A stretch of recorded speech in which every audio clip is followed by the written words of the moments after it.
नमस्ते राहुल जी। इत्तेफाक है कि आज 28 नवंबर है। 28 नवंबर 2018 को मध्य प्रदेश के चुनाव हुए थे। 56 सीटें बढ़ी थी, 4.6% वोट परसेंट बढ़ा था। उसके बाद सरकार नहीं संभाल पाए थे। आज 28 नवंबर है, एक मोमेंट दिख रहा है, एक मोमेंटम दिख रहा है भारत जोड़ो यात्रा से। इसको बरकरार रखना कैसे संभव हो पाएगा? भैया, मैं न्यूमरोलॉजी में तो बिलीव नहीं करता हूं, तो नंबर्स पे इन चीज़ों को मैं बेस नहीं करता हूं। बट मैं आपको यह कह सकता हूं कि कन्याकुमारी से मध्य प्रदेश तक जनता का प्यार, भरोसा, जनता की शक्ति इस यात्रा को मिली है। जब यात्रा शुरू हुई थी तो मीडिया ने कहा था केरला में तो यात्रा सक्सेसफुल रहेगी, मगर कर्नाटक में प्रॉब्लम आएगी। फिर हम कर्नाटक गए, मीडिया ने कहा साउथ इंडिया में तो यात्रा अच्छी चलेगी, मगर साउथ के निकलने में प्रॉब्लम होगी। फिर तेलंगाना, आंध्रा में वही हुआ, वही जो कर्नाटक में हुआ। फिर हम महाराष्ट्र में आए तो फिर मीडिया ने कहा हिंदी बेल्ट में प्रॉब्लम होगी। महाराष्ट्र में हाँ यात्रा बहुत बड़ी हुई, बहुत बढ़िया हुई। अब मध्य प्रदेश में आए, अब मीडिया कह रही है मध्य प्रदेश में बहुत अच्छा रिस्पांस मिला, मगर राजस्थान में प्रॉब्लम होगी। तो देखते जाइए, क्योंकि ये जो यात्रा है ये कांग्रेस पार्टी से अब आगे निकल गई है। ये यात्रा हिंदुस्तान की जो समस्या है, हिंदुस्तान के दिल में, हिंदुस्तान की आत्मा में जो आवाज है, अब ये यात्रा उसको उठा रही है। तो ये कहां पहुंचेगी, कहां नहीं पहुंचेगी, अब कोई नहीं बोल सकता है। अच्छा, इसमें दूसरी चीज बड़ी इंटरेस्टिंग है, मैं कह रहा हूं और मैं दोहराता जाता हूं कि इस यात्रा में किसी को थकान नहीं हो रही है, किसी को नहीं हो रही है। जो भी चल रहा है, नहीं अजीब सी, आपको अजीब नहीं लगता? तो अजीब सी बात है, इस यात्रा में जो भी चल रहा है, चाहे वो 10 किलोमीटर चल रहा है, 25 किलोमीटर चल रहा है, जो भी जितना भी चल रहा है, थकान किसी को नहीं हो रही है। आज एक लड़की आई मेरे पास और मुझे उसने कहा कि जैसे ही मैंने यात्रा शुरू की, पहले 15 मिनट मैंने सोचा मैं कैसे चल पाऊंगी, और 15-20 मिनट बाद जो भी मेरे माइंड में थकान थी, जो भी डर था, वो निकल गया। तो ये बड़ी इंटरेस्टिंग बात है। नई दुनिया से कपिश दुबे। राहुल जी नमस्कार। इसी महीने सुप्रीम कोर्ट का एक फैसला आया है EWS आरक्षण को लेके। सुप्रीम कोर्ट का एक फैसला है EWS आरक्षण को लेके, जिसमें जो गरीब सवर्ण हैं जिन्हें EWS के तहत आरक्षण दिया जाता है, उसको आगे बढ़ाने पर सहमति दी गई थी। लेकिन कांग्रेस के ही एक नेता हैं जिन्होंने इसके अगेंस्ट में पुनर्विचार याचिका दायर की है। तो आप इस यात्रा में सभी वर्गों को जोड़ने और सभी को समान अधिकार देने की बात कर रहे हैं, तो इस फैसले को लेके आपके क्या विचार हैं? देखिए, इस यात्रा के क्लियर लक्ष्य है। मैं इस यात्रा को डिस्ट्रैक्ट नहीं करना चाहता हूं, ठीक है? इस यात्रा के पीछे सोच है, सबसे पहले जो हिंदुस्तान में नफरत, हिंसा और डर फैलाया जा रहा है, उसके सामने खड़े होना। और इसका सेंट्रल आइडिया कि जनता की आवाज जो है उसको सुनना सबसे जरूरी चीज है। और ये यात्रा बेरोजगारी के खिलाफ और जो महंगाई बढ़ रही है उसके खिलाफ। मैं ज्यादा पॉलिटिकल मुद्दे इस यात्रा में रेज नहीं करना चाहता हूं और इस यात्रा को मैं डाइवर्ट नहीं करना चाहता हूं। जो जनता कह रही है और जो फीडबैक हमें मिल रहा है, उसके बारे में हम आपसे जरूर बात कर रहे हैं। मेरा सवाल यात्रा से जुड़ा हुआ है। चूंकि आपने पीछे ब्रांडिंग भी लगाई है, लेकिन उसमें कांग्रेस का जो सिंबल है वो नहीं है। तो क्या ये उम्मीद करते हैं आप कि इस यात्रा के माध्यम से वो संगठन, गैर राजनीतिक, राजनीतिक संगठन जो आपको 2024 में किसी रूप में आज एक, मैं आपको बताऊं, आज एक आरएसएस के व्यक्ति आए, मुझे उन्होंने कहा मैं आरएसएस का हूं, मैं यहां आपका स्वागत करने आया हूं। मैंने कहा ये जी जी जी। तो मेरा सवाल ये था कि इस यात्रा से आगे आपका जो लक्ष्य, जिस तरह से रिस्पांस मिल रहा है, तो एक मजबूत प्रतिपक्ष की तरफ आप बढ़ेंगे आगे, ऐसा आप उम्मीद करके चलते हैं या देखिए, भविष्य में? मैं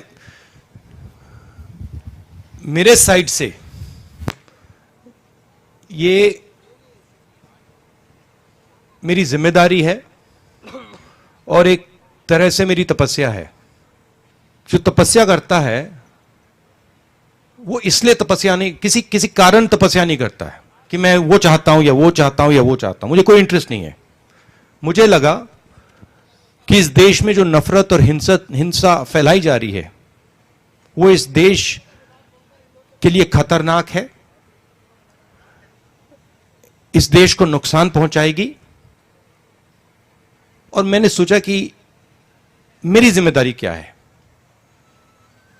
और मेरे दिमाग में आया कि मेरी जिम्मेदारी है कि मैं इस नफरत के खिलाफ, हिंसा के खिलाफ, डर के खिलाफ कुछ करूं।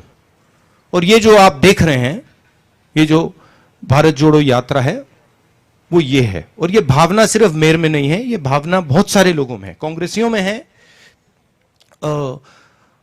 नॉन कांग्रेसियों में है, और बीजेपी के लोगों में भी है। बहुत सारे बीजेपी के लोग भी सोचते हैं कि जो देश में हो रहा है वो सही नहीं है। मीडिया के साथ जो हो रहा है, इंस्टीट्यूशंस के साथ जो हो रहा है, और जनता के साथ, गरीबों के साथ, किसानों के साथ, मजदूरों के साथ जो हो रहा है, जो कॉन्सेंट्रेशन ऑफ वेल्थ हो रहा है, भयंकर कॉन्सेंट्रेशन ऑफ वेल्थ हो रहा है, इसके खिलाफ बहुत सारे लोग हैं। मगर कुछ सोच कर नहीं किया मैंने कि इससे ये फायदा मिलेगा या ये फायदा मिलेगा। इससे मुझे कुछ ना मिले तब भी ये मेरी जिम्मेदारी है और इसको मैं करूंगा, पूरा करूंगा। धन्यवाद। दैनिक दोपहर से नवनीत शुक्ला। ये सवाल आपको कांग्रेस प्रेसिडेंट और जो कांग्रेस की मध्य प्रदेश की लीडरशिप है उनसे पूछना चाहिए। मेरा ओपिनियन है, अगर वो लोग खरीदे गए हैं, पैसे से खरीदे गए हैं, तो उन पे कैसे कहा जाए, उन पर भरोसा नहीं करना चाहिए। हाँ सागर। But as you have already completed something around 2,500 kilometers of yatra and through 7 states, and apart from the after this, what organizational changes you want to be made in your organization? Because second week of the December is very important. Your yatra gonna enter Rajasthan, and result of Himachal Pradesh, Gujarat will be delivered on 8th of December. So what organizational changes you want to be made in organization? I don't think we've done 2,500 kilometers yet. I think we've done 2,000. Is that correct? I think we've done 2,000. And the spirit of the yatra is to make the country focus on the attempt to change its nature. This country has never been a fearful country. In its worst time, India has had much worse times than now. During the British, we had a much worse time. In its worst time, India was never a scared country. It was a brave country. And the people of India have a particular culture. And this culture is known all across the world. It is a culture of compassion, of respect, of affection. And this is our biggest strength. Nobody thinks that anger, hatred, arrogance are strengths of India. Nobody. You can go and ask anybody. You can ask किसी गांव वाले से पूछ लीजिए अरबपति से पूछ लीजिए, अमेरिका के राष्ट्रपति से पूछ लीजिए, उनसे पूछिए भैया बताइए हिंदुस्तान की स्ट्रेंथ क्या है?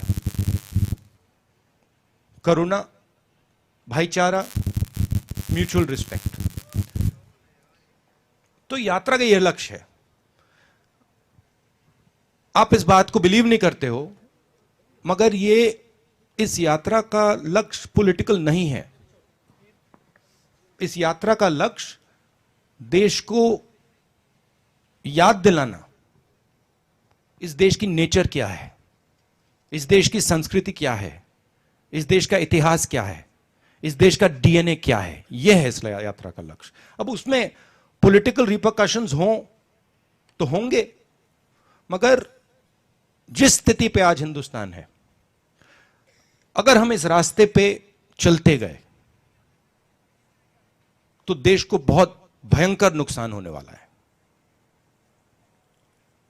इंटरनेशनल लेवल से और इंटरनली। इसलिए हमने ये यात्रा की है। IBC से वत्सल नहीं, श्रीवास्तव, let him- नहीं, please, please, no, I have explained to you. नहीं, what, repeat it Please, IBC से विशाल श्रीवास्तव। नहीं, I answered your question. I answered your Sagar, question. No, please. I'll just, Jairam, give me a second. I answered your question. My answer to your question was, this yatra is aimed at sending a particular message across to the country.